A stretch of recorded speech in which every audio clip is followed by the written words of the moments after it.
We've got become like a feather on the breath of God, gain wisdom through the study of the unknown. The soul is not in the body is in the soul. So that's telling me this is a very spiritual. All right, so, I can't help it when I look at this. There's definitely somebody who is going through a Kundalini awakening watching this. For other, I say that because, of course, the snake here and temperance, and of course, a lot of other things as well. The high priestess, wheel of fortune, the world, all here. This world card touching the wheel of fortune and the high priestess. Just, it's like you've entered in the past. I'm kind of seeing this as for those that resonate with the Kundalini awakening, that awakening. This could be an awakening of any sort, though. I do get the Kundalini awakening just because of the snake more than anything. But yeah, I'm starting to realize, and because of Ujit here at the bottom, right? She is about the Kundalini awakening. But it doesn't have to be, right? This can be any kind of spiritual awakening, because there are all kinds of different kinds of awakenings. And I feel I'm getting the sense more and more that though a Kundalini awakening is extremely physical and it's a very specific type of physical transformation, that, there are all kinds of different awakenings that do involve, physical work, right? This alchemy that's I'm seeing happen, because in this nethet, in the under energy, the below energy, we see this green here, which is alchemy. Right? She is and this is part of it too, right? And of course this manifests physically as well, or more emotionally, I guess I should say. When I say physically, I mean kind of in the emotional, right? In the physical world, you're feeling this. It's not just something that's happening inside of your body, which it is. And you do feel it, right? This is stuff she's cut off her back, and this has a sense of self-sacrifice about it. But this is also the part of alchemy. The first stage of alchemy is the breakdown of the old, right? And this is part of the Kundalini process as well, is the breakdown of the old energetic pathways and rebuilding new ones. But this is about subconscious fears, right? And we see this happening here. So there's this battle here, right?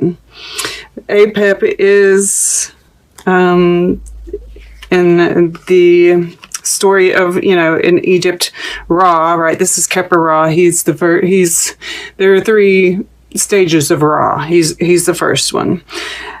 He's the one that defeats Apep during the dark night of the soul and rises in the morning, right? He is the morning sun. So that is interesting, right? And the fact that we have the moon here, which is very balanced. This is balance here, and balance here. And this is stability, right? This is a 9, this is a 5, this is a 5. We have a 10 here.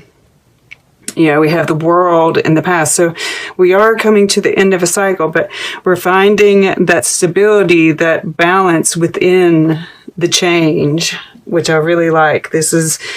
You're so... and I'm really seeing the culmination of what we've been going through, right? This evolution that's been happening. And I'm really seeing this maturity really, show in some of these readings this time. It's really amazing. So I guess right here is where I want to go next. This Wheel of Fortune in the air element. And it's interesting, we see, it's like, and I'm drawn to the moon here as well, because we see the different cycles of the moon. And the Wheel of Fortune can be about cycles, right? We see the sun shining here, and there's a rainstorm over here. And, also this kind of underworld, this shadow work that we're doing, this well here comes from the underworld, right? So there is this, and it's even, this could even be like flowing down the mountain, right? To this well. Yeah. Okay.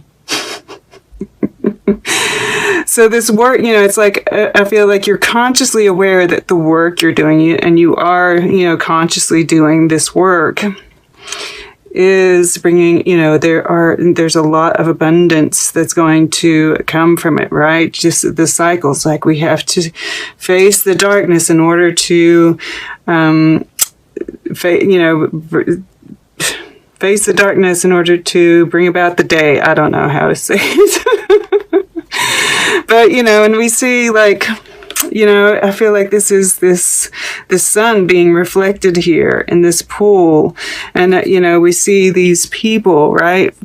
Reflections of the past, right? This, once again, I feel like you're consciously looking at your past, right? The cycles and breaking them, right? Breaking free of karmic cycles, paying attention to just the cycles in life, whatever they may be, whether this is like, the moon cycle itself, or just, signs that you get, right? Feelings that you get, because we see a lot of water here. And, the High Priestess is here as well, right below. And this is... we see this rainbow here, which we don't often see with the High Priestess, and she's in this line of, with Temperance, and I love that we see, this heart, because I do feel like, this this is heart chakra work. And I do think that, this is showing up in the earth element. So this is something that you're feeling, is happening very physically. And this could be, I have to say, it could be some kind of secret that, whether it's come to light already, or it is, you sense it, right? Because you are very in tune, right? So you could be sensing it. This could be your secret, right? This could be you not coming out about this newfound spirituality, right? You're keeping it to yourself. But with this rainbow here sitting next to Temperance, there is this sense of, once again, the alchemy, and we see this, fire in her belly, and then the water, right? That balance between the masculine and the feminine, and once again, that temperance energy. And having, of course, with Temperance, yes, there's that alchemy part of it, but also the patience. I feel like the patience with the cycle, knowing that the cycle has to end, and just, learning how to play, how to, keep your eye. It's like I was talking about in the intro, keeping your eye on that one goal and kind of balancing as things change. But staying playful with that. become like a feather on the breath of God. And there is, gain wisdom through the study of the unknown. That's perfect high priestess, and I do think that, that's part of this world you stepped into. You have started like some esoteric studies. But this secret being kind of in this line with this Dreamer 3, and it's entitled Soul Loss. But, I don't like that title, because I don't think we can lose our soul. I do like the visuals in this, though. I do, because I think, part of healing the heart, when our heart gets torn out, right, when we experience heartbreak, that feeling of emptiness is a part of the healing, right? We have to open up that space. If we don't feel that, then it's not open, right? That emptiness is kind of proof that we have an open heart. And I feel like these birds, I always see the crows as spirit guides, right? Helpers. Of course, if you see it that way, right? If you're afraid of crows, if you've got bad association with crows, they're probably not there to help you. But I do, and I even see, look, he's even got a heart shape right here. They're eating the heartache, right? This is part of this alchemy that's happening. Eating the pain, processing the pain, digesting the pain in order to, feeling that emptiness so that you can heal, so that love can come in and fill that space. And then we have the Maker Queen. And I love this Maker Queen. And she's got water just, and this is kind of like that, there's the, that healing of the hands. Also, she's right across the way here from the High Priestess. The High Priestess has this rainbow moving between her hands. Once again, that healing energy. And also, I touch these cards a lot in order to receive messages, right? Our hands are very much tools for psychic energy. Is, I guess, what I'm trying to say. Mercury, guys. And that's another thing. Mercury is retrograde in Scorpio, right? There are going to be a lot of memories surfacing for us to heal. So this could very well be a part of that. But there's just this joy that emanates from this Maker Queen. I love, this afro hair with all the flowers in it. It's just, whenever I see an afro in any of these cards, even here, right? Even here, we're seeing it plenty of times. It's manifestation, right? The Maker Queen is abundant. She attracts abundance to her. And this is that play, that playful energy. And that is what brings in things. So when, and it naturally comes when we face our fears, when we face our emotions, when we feel them, when we process them. The natural cycle is that then we're able to feel joy, and finding the beauty in the pain as well, right? That is all a part of this. Finding the beauty in all of our emotions and the healing in all of those emotions. We've been taught to see them in specific ways. And the grounding, of course, getting out in nature, grounding, always helps with the healing process. But, as I was talking about that, this Dancer 10 is in the future position.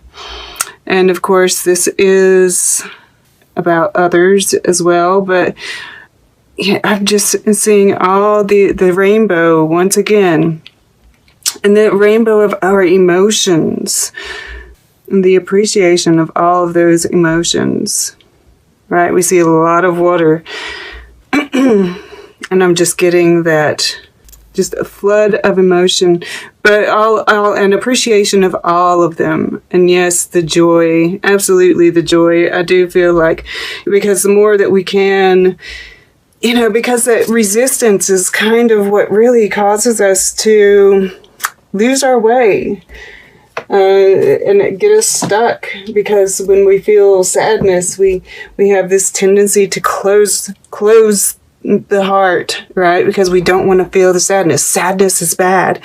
And the more that we can accept all of those emotions, see the beauty in that emotion, appreciate what it's doing, appreciate the tears, right? All of it. The more we can, the more quickly we move into the more abundant, joyful energy. And this is that shifting of mindset as well that's happening, right? The fives have been very much about shifts for me lately. All right. Let's get a piece of art for Virgo.